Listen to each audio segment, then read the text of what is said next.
Sa Saudi naman, nagbunyi din ang Filipino fans ni Donito the Filipino Flash Dunlaire sa pagkaka-knockout niya kay Jorge Arce sa third round ng kanilang laban sa Texas noong linggo.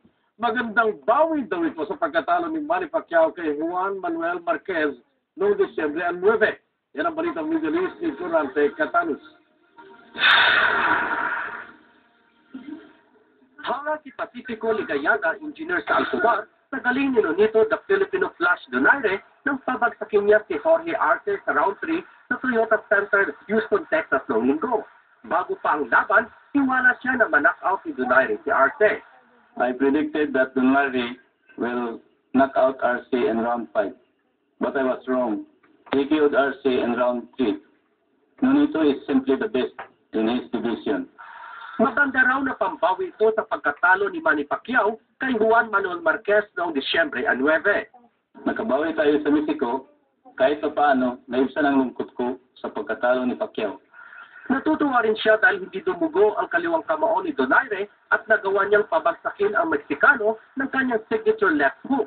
Napanatili ni Donaire ang kanyang WBO Super Bantamweight belt sa panalo niya kay Arce. Congrats! Ang galing mo, idol! Piniligaya mo ang mga fans mo dito. Sana magtuloy-tuloy ang panalo mo at sana hindi nalaking gulo mo. Si Donaire na raw ngayon ang bagong Mexicutioner dahil tinalo niya ang 14 na Mexican Warriors at karamihan ay via knockout. Inaasahan naman ni Jojo Gonzalez na masungkit ni Donaire ang Fighter of the Year Award na binibigay ng mga sports writers sa Amerika pagkatapos siyang lumaban ng 4 beses sa isang taon.